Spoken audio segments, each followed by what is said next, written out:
YouTuber అన్వేషణ మీద హిందూ సంఘాలను కూడా తీవ్రంగా మండిపడుతున్నాయని చెప్పాలి. ముఖ్యంగా ఆయన సీతాదేవి మీద అలాగే ద్రౌపది మీద చేసినటువంటి వ్యాఖ్యలు ఏవైతే ఉన్నాయో ఇటు హిందూ సంఘాలన్నీ కూడా తీవ్రంగా వ్యతిరేకిస్తున్నాయి. తనని అది ఎలాగైనా సరే అరెస్ట్ చేయించాలని చెప్పేసి హిందూ సంఘాలన్నీ కూడా పట్టుబట్టడం జరిగింది. అయితే మనతో పాటు ఉన్నారు కరాటి కళ్యాణి గారు. మేడం అడిగి తెలుసుకునే ప్రయత్నం చేద్దాం. మేడం నమస్తే.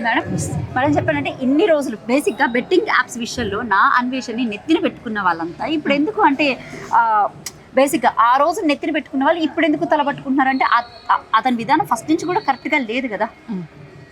అయినా అంటే బెట్టింగ్ యాప్స్ అనేది కూడా వాడు గ్యాంబలర్ అండి. వాడు అప్పుడు బయట అందరు గ్యాంబ్లింగ్ చేశారని చెప్పి వాడు గ్యాంబ్లింగ్ చేశాడు. ఎట్లా అంటే వాడు పెద్ద గ్యాంబ్లర్. ఏ విధంగా ఆ విషయాన్ని ఎత్తుకుంటే ఆటోమేటిక్గా ఎలా అయినా సరే ఆ విధానాన్ని ఎత్తుకుంటే మనకి సబ్స్క్రైబర్స్ పెరుగుతారు.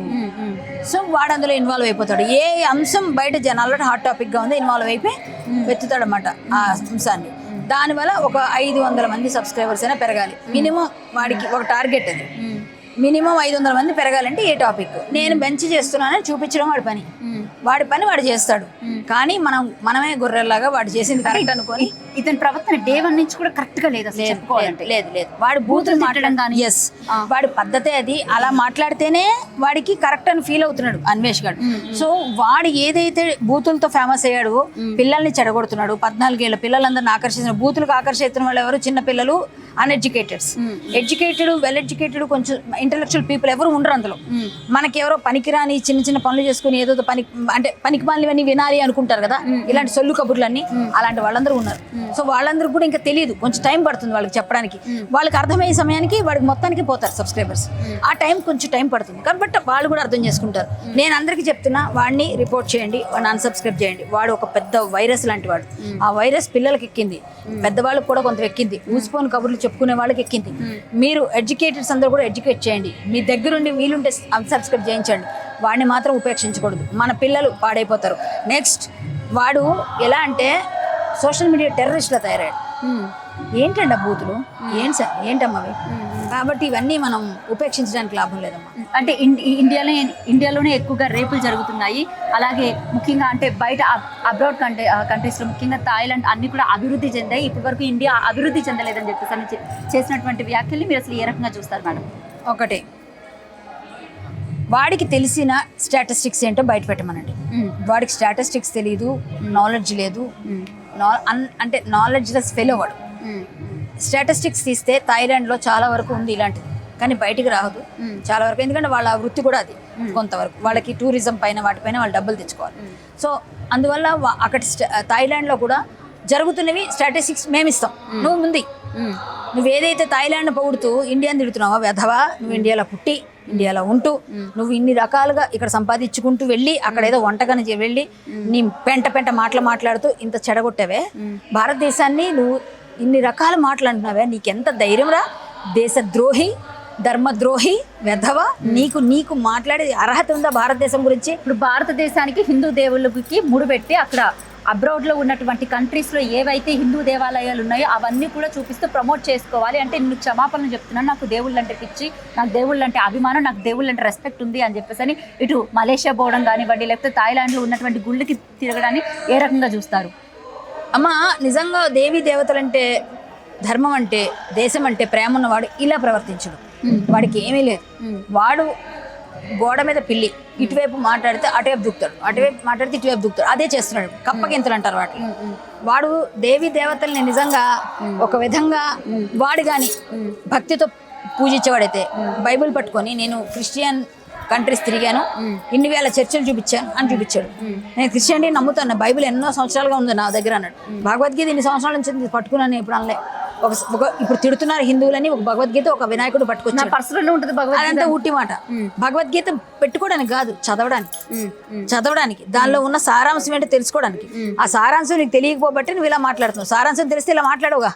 కాబట్టి తప్పులు చేస్తూ ఇలా అన్ని తప్పుల మీద తప్పులు చేసుకుంటూ ఇప్పుడు కూడా ఇంకా చాలా చేస్తున్నాడు. కాబట్టి వాడిని ఉపేక్షించకూడదు. మేము కేంద్రానికి, ప్రభుత్వానికి కూడా మేము పెడుతున్నాము. మేము అన్ని విధాలుగా ఏ రకంగా వాడిని బిగించవచ్చు అన్ని రకాలుగా ప్రయత్నాలు చేస్తున్నాను. నేనైతే ఎవరు వదిలినా వాడు ఏమని అనుకోని, నా దేశం జోలికి వచ్చాడు, నా ధర్మం జోలికి వచ్చాడు, నా హిందువుల జోలికి వచ్చాడు, హిందువులు నపుంసకులు అన్నాడు. ఇప్పుడు సాఫ్రాన్ వాళ్ళందరినీ అంటే రామ భక్తులు అందరినీ అంటానంటున్నాడు. ఒక పార్టీని కావాలని తీసుకొస్తున్నాడు, వేరే పార్టీని ఉసుగొలుపుతున్నాడు. పార్టీలు వేరైనా హిందువులందరూ ఒకటే. ఖచ్చితంగా హిందువులు అందరూ కలిసికట్టుగా ఉండాల్సిన సమయం. వాడిని రెచ్చిపోయేటట్టుగా వాడి మాటలకు ఎవరు మోసపోవద్దు. అయితే కేంద్రానికి మీరందరూ లేఖలు రాస్తున్నారు అని చెప్పేసి అని చెప్తున్నారు కదా, అయితే బేసిక్గా చెప్పండి, అసలు మన దగ్గర కఠినమైన చట్టాలు ఎందుకు ఉండట్లేదు? ఇప్పుడు ముస్లిమ్స్ మీద కానివ్వండి, లేకపోతే క్రిస్టియన్స్ మీద కానివ్వండి, ఎవరైనా ఏదైనా అంటే వెంటనే రియాక్ట్ అయిపోయి గొడవలు చేస్తూ ఉంటారు. మరి అలాంటిది ఒక హిందూ అంటే భారతదేశంలో బేసిక్గా హిందువులు అనేది చాలా చాలా ఎక్కువ మంది ఉంటారు. అయినప్పటికీ ఎందుకు రియాక్ట్ అవ్వట్లేదు? ఇటు ప్రభుత్వం కానీ, బీజేపీ పార్టీకి నేతలు కానీ, కేంద్రం కానీ ఎందుకు ఇంత ఫాస్ట్గా రియాక్ట్ అవ్వట్లేదు? ఇమీడియట్ యాక్షన్ రాదమ్మా భారతదేశంలో. ముస్లిమ్స్ని క్రిస్టియన్స్ని అన్నప్పుడు ఎంత ఇమీడియట్గా రియాక్ట్ అవుతారో భారతదేశంలో కూడా ఎందుకు హిందువుల పట్ల ఇంత? అంటే భారతదేశం చాలా సహనం కల దేశం, చాలా సౌభాతృత్వంతో ఉన్న దేశం. ఇలాంటి వెధవలు వచ్చినంత మాత్రాన దేశ తాలూకా ఔన్నత్యం కోల్పోలేం. కానీ ఒకటి కఠిన చట్టాలు రావాలని నేను కూడా కోరుకుంటున్నా. ప్రతి అమ్మాయి కోరుకోవాలి కూడా. ఎందుకంటే ఇలాంటి వెధవులు ఇంకోటి ఎవడో యూట్యూబ్ పెట్టుకొని ఇలాగే మాట్లాడితే ఈ రోజు వీడికి శిక్ష పడితే రేపొద్దున ఇంకోటి భయపడతాడు. సో కఠిన చట్టాలు రావాలని దానికోసం ప్రయత్నాలు చేద్దాం. ఈ రోజు కాకపోయినా మన పిల్లలకైనా అవకాశం, ఆ ఫలాలు అందుతాయి. ఎప్పుడో ఎక్కడో మొక్క నాటితే ఆ మొక్క ఈ రోజు ఫలం తింటున్నాం మనం.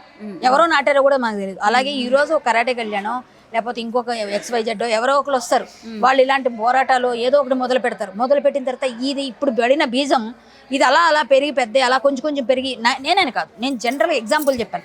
నాలాంటి ఎంతోమంది మహానుభావులు ఎంతోమంది చేస్తేనే ఈరోజు మనకి ఎందరెందరో పుణ్యపురుషుల ఆత్మార్పణ ఈ జెండాని మనం పాడుతాం. అలాంటి వాళ్ళందరూ చేసిన త్యాగఫలం మనం ఈరోజు ఉన్నాం. అలాగే మనం కూడా ఏ విధంగా మనం ఎందుకు మన ఇంట్లో మనం కూర్చుందాం అనుకోకుండా ప్రతి ఒక్కరు దీనికోసం పని చేయాలి. నేను అందుకే పని చేస్తే మన పిల్లలకైనా సరే ఒక ఫలం రావచ్చు. ఇప్పుడు వెంటనే అయిపోకపోవచ్చు, కొన్ని సంవత్సరాల తర్వాత అవుతుంది కదా. దానికోసం మనం ఇప్పుడు నాటేయాలి, బీజం వేయాలిగా. ఆ బీజమే వేసామండి. ఇప్పుడు కఠిన చట్టాలు రావాలి, ఇలాంటి వ్యధలను శిక్షించాలని మన ప్రయత్నం. మనం అన్ని మతాలని గౌరవించాలి, ముఖ్యంగా మనం అన్ని మతాలు కాదండి, మన మతాన్ని ఎవరు గౌరవిస్తున్నారో వాళ్ళని గౌరవించాలి. మనల్ని తిడుతుంటే మనం ఊరుకోవాలని కాదు. మనల్ని ఎవరైనా అంటే వాళ్ళని మనం తిరిగి అదే మాట అంటాం. ఎందుకంటే అది సహజ గుణం. నువ్వు ఒక చెంప రెండో చెంప మేము చూపించాం. ఒకవేళ ధర్మహింస తదైవచ కూడా ఉంది. అహింస పరమో ధర్మ అని ఎలా అంటారో ధర్మహింస తదైవచ మేము చేస్తాం. అహింస పరమో ధర్మ అనేది మనకు అలవాటు చేసేసారు. ఈ చెంప నేను ఎలా చూపించాను, ధర్మహింస తదైవచ చేస్తాను. నేను ఎవరైనా అంటే దానికి నేను గట్టిగా రిటార్ట్ ఇస్తాను. మహిళలు బయటకు వచ్చి జరుగుతున్న అన్యాయం మీద క్వశ్చన్ చేస్తుంటే వాళ్ళ పర్సనల్ లైఫ్ ని తీసుకొస్తున్నారు. దీన్ని ఎలా చూస్తారంటే అంటే మీ విషయానికి వస్తే కనుక పేకట అనేది గేమింగ్ ఎవరన్నా కూడా ఆడుతూ ఉంటారు. ఇలాంటి పర్సనల్ విషయాలు అంటే మీరనే కాదు, ఏ ఆడవాళ్ళు నేను పేకాట ఆడుకుంటే నా డబ్బు పోతుంది, నా తాలూకు పరువు పోతుంది. వాడెవడండి దానికి ఇంకెవరైనా ఎందుకంటారండి? అంటే ఒకటి ఎవరికి నష్టం రాదు బేసిక్ గా, కానీ ఇలాంటి వ్యాఖ్యల వల్ల అమ్మా ఒక మాట, వాడెవడో లఫుట్ గాడు అనుకుంటే నాకేం కాదు, వాడెవడో పనికిమాలోడు అనుకుంటే నాకేం కాదు, వాడు నేను గౌరవీను. అలాగే ఎవరైతే అన్నారో వాళ్ళ దగ్గర విషయం లేనప్పుడు పర్సనల్ అటాకింగ్ చేస్తారు. విషయం ఉంటే విషయం పైన మాట్లాడు. విషయం నీకు లేదు కాబట్టి పర్సనల్ అటాకింగ్ చేస్తారు. అంటే పెళ్లి చేసుకొని మొన్న ఒకడు కాదమ్మా. మొన్న మీరు ఇప్పుడు అడిగిందే, మొన్న ఏదో టీవీ డిబేట్ లో కూడా ఎవరో మాట్లాడుతున్నారు. ఒక పెద్ద వయసు, మళ్ళీ తలనెరిసిపోయింది కానీ బుద్ధి లేదు. తలనెరిసిపోయిన బుద్ధి లేని ఒక ఎవరో మరి అనకూడదు పేర్లు, నేను చెప్పను పేర్లు. ఇట్లాంటి వల్ల ఎవరికి ఎఫెక్ట్ అవ్వదు. అదే చెప్తున్నా వినండి. నాకేం ఎఫెక్ట్ అవ్వలేదు, నాకు అవ్వదు కూడా. ఒక మాట నాకేమవుతుంది, ఎందుకంటే నేనేంటి ప్రజలకందరూ ఓపెన్ బుక్. నేను ఇంకో మాట, నేనేం ఎప్పుడు అబద్ధం చెప్పలే, నేనే చెప్పిన. కానీ ఒక మాట, ఇప్పుడు ఎవరైతే మొన్న ఒక ఛానల్లో కూర్చొని ఏ ధర్మం చెప్పింది, ఇద్దరికి డైవర్స్ ఇవ్వమని, నాకున్న కష్టం ఏంటో, నాకేం ప్రాబ్లం ఏందో నీకు తెలియదు, ఎందుకు డైవర్స్ అయిందో నీకు తెలియదు, నువ్వెవడు అనడానికి. అయినా సరే నా పర్సనల్ గురించి మాట్లాడే హక్కు ఎవరికి లేదు. ఎందుకు పర్సనల్గా మాట్లాడే హక్కు లేదు? నేను విషయం పైన మాట్లాడిన విషయం పైన చర్చకు రండి. నా పర్సనల్గా నేను విడిపోయాను, నా కర్మ అది. దాన్ని వినండి అమ్మా, వినండి. మీ మధ్యలో అదే చెప్తున్నా, సమాధానం చెప్పనిస్తే చెప్తాను. చెప్పండి. ఇప్పుడు ఆయన ఎవరైతే మాట్లాడాడో, నా ఇష్టం, నేను ఏదైనా చేసుకుంటా. నేనేం సమాజానికి హాని చేసే పని చేయట్లేదు. నేను పోయాను నాశనం, అలాంటి నాది నేను పోతా, నువ్వెవరు నన్ను అడగడానికి? ఇంకోటి, నేను చేసే తప్పు ఏమైనా ఉంటే చూపి, వేరే విధంగా ఎవరినైనా పిచ్చి మాటలు లేకపోతే ఇంకో విధంగానో ఇంకేదైనా తప్పులు చేస్తాడు. నా పర్సనల్గా నేను ఏది చేసుకున్నా నాకు శిక్ష పడింది, నా శిక్ష నేను తీసుకుంటాను. ఒకవేళ నేను తప్పులు చేస్తాను, నా శిక్ష నేను అనుభవిస్తాను. ఒకవేళ నేను విడిపోయాను, నా కర్మ నేను అనుభవిస్తాను. నీకేం బాధ? అయినా అది నీకు సంబంధం లేదు. నువ్వు విషయం పైన చర్చకు రా. ఏ ధర్మం చెప్పిందని అడుగుతున్నావు కదా, మా ధర్మంలో ఉందో లేదో అన్ని పక్కన పెట్టు. అలా అయితే మరి ఒక ధర్మంలో 4 పెళ్ళిళ్ళు చేసుకున్న వాళ్ళని ఎందుకు అడగవు? 4 పిల్లల్ని ఎందుకు తీసుకొచ్చుకుంటామని ఎందుకు అడగట్లేదు? ఆ ధర్మం గురించి నీకు వాళ్ళని అడిగే ప్రశ్న నీకు అడిగే హక్కు లేదా? నన్ను అడుగుతున్నావు కదా 2 పెళ్ళిళ్ళు ఎందుకు చేసుకున్నావు అని, నేను ఎందుకు విడిపోయావని అడిగావు కదా. ఇప్పుడు 3వ చేసుకుంటా, ఏంటి నీ ప్రాబ్లం? నీకేం ప్రాబ్లం? నేను మూడోది చేసుకుంటా, నా ఇష్టం. నాకు నిజంగా నచ్చినోడు వచ్చి మా ఇంట్లో వాళ్ళు మంచి సంబంధం చేస్తే, లేదా నాకే నచ్చి నేను చేసుకుంటాను. నువ్వెవరు నాకు చెప్పడానికి? నా ఇష్టం. ఇప్పుడు 4 పెళ్ళిళ్ళు చేసుకున్నా అడిగి నా దగ్గర రా, అంతే కదా.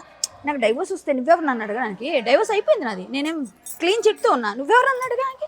సో ఇలాంటి పర్సనల్ అటాకింగ్స్ చేసేది పనికి రాని వాళ్ళు, వాళ్ళకి చర్చ చేసే వాళ్ళకి శక్తి లేని వాళ్ళు, వాళ్ళ దగ్గర విషయం లేని వాళ్ళు. సో విషయం లేని వాళ్ళతో మాట్లాడే సమస్య నాకు లేదు. బత్తాయిలు అంటే ఏ రకంగా చూస్తారు?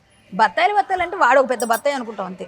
వాడికి ఉగ్గుపాలతో సహా కక్కిచ్చే రోజు వచ్చింది. బత్తాయిలు కాబట్టి ఏమని అనుకోని బత్తాయిలో ఏ పార్టీని విమర్శించినట్టు? అది అందరినీ అంటున్నట్టే వాడు. అంటే వాడు హిందువులు అందరినీ అంటున్నాడు. హిందువుల్ని సహజంగా ఈ రెండు మతాల వాళ్ళు అంటూ ఉంటారు.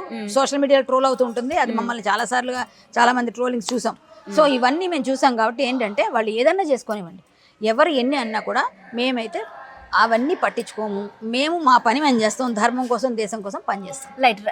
లాస్ట్ అండ్ ఫైనల్ క్వశ్చన్, మీరు ఎక్కువగా డివోషనల్ పాత్రలోనే ఉంటూ ఉంటారు, దైవికమైన చర్యల వైపే ఉంటారు. ఇప్పుడున్న జెన్జీ కిడ్స్ కి ఏ విధమైన సలహాలు ఇవ్వదలుచుకున్నారు ఇలాంటి వాగుడు పైన? తల్లిదండ్రులు చిన్నప్పటి నుంచి మన ధర్మం ఏంటో, మనం ఏం చేస్తున్నామో, మనం ఎక్కడ పుట్టామో, భారతదేశ ఔన్నత్యం, స్త్రీ ఔన్నత్యం, తల్లిదండ్రుల విలువ, గురువుల విలువ అన్నీ చెప్పగలిగి వాళ్ళని నేర్పించి మనం అన్నీ చెప్తూ వెళితే ఖచ్చితంగా కొద్ది రోజుల తర్వాత పిల్లలు వాళ్ళు మంచి మార్గంలోకి వెళ్తారు. అందులోనూ సరైన శాస్త్రీయ సంగీతం, నృత్యం ఇలాంటివి నేర్పిస్తే వాళ్ళ మైండ్ కొంచెం డిసిప్లైన్ వైపు వెళ్తుంది. ఇలాంటివన్నీ నేర్పించండి, వినిపించండి, చేయించండి, ఆటోమేటిక్గా పిల్లలు మారుతారు. ఈ జెన్జీ కిడ్స్ అంతా పిచ్చిగా పబ్బులు గిబ్బులు వెళ్లకుండా మన పిల్లల్ని మనం కంట్రోల్ చేసుకోవాలి, మనమే జాగ్రత్త పెట్టుకోవాలి. మన డ్రెస్సింగ్ గురించి మనం ఎలాంటి వస్త్రధారణ ఎప్పుడు వేసుకోవాలి అవి చిన్నప్పటి నుంచి నేర్పాలి. నేను ఇలా వేసుకుంటానంటే ముద్దుగా ఉంది నా కూతురిని వదిలేయకూడదు, కట్టుదిట్టం చేయాలి, ఖచ్చితంగా చెప్పాలి. నువ్వు ఇలా వెళ్ళకూడదు, వెళితే దీనివల్ల ఇది ప్రాబ్లం అని ముందే చెప్తే వాళ్ళు ఆ పని వైపు వెళ్ళరు. ఒకసారి ఏడుస్తారు, రెండోసారి ఏడుస్తారు, మూడోసారి లాగిపెట్టి కొడితే వింటారు.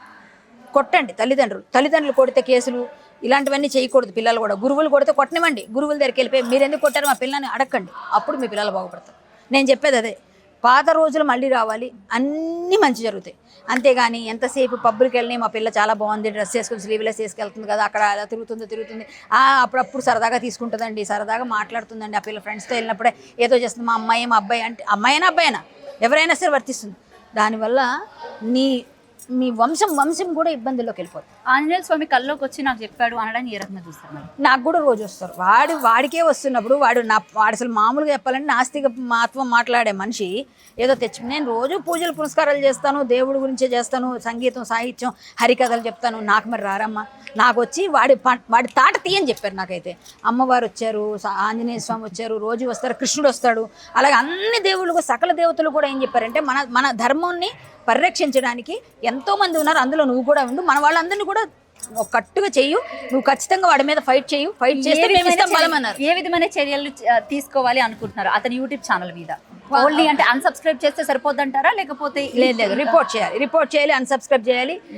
అసలు వాడు ఏం చేస్తున్నాడు కూడా చూడకుండా మానేయాలి. ఫస్ట్ చూడకూడదు, చూస్తే వాడికి డబ్బులు వెళ్తాయి. అరెస్ట్ వాడు మళ్ళీ కొనుక్కుంటున్నాడు సబ్స్క్రైబర్స్ ని, అరెస్ట్ కూడా చేయించాలి. దానికోసం మనం వెంటనే అవ్వదండి, వాడు ఎక్కడో ఉన్నాడు కాబట్టి. ఇక్కడ ఉంటే ఆల్రెడీ నోటీసులు వెళ్తున్నాయి, రెడ్ అంటే అన్ని చేస్తారు, రెడ్ కార్నర్, లుక్అవుట్ అన్ని విధాలుగా అవుతుంది. వాడిని బీజేపీ పార్టీ కూడా స్టాండ్ తీసుకుంది, ఆల్రెడీ తీసుకుంటుంది. మేమందరం వెళ్తున్నాము, మేము పెద్దవాళ్ళ దృష్టి తీసుకెళ్తాము.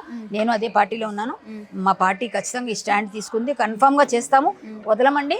వాడిని వదిలే శక్తి లేదు. మా సీతామాతను అన్నాక బీజేపీ పార్టీ అసలు వదలదండి, కన్ఫామ్. రాముడి జోలికి వస్తే రాముని వారము మాకేమి విచారము, స్వామి నీదే భారం, ఆయనే చూసుకుంటాడు, ఆయనే శక్తి ఇస్తున్నాడు. ఆయన కల్లోకి వచ్చి వీడి తాట తీయమన్నారు, అందుకే నేను కేసేసాను. Right, thank you madam. Thank you.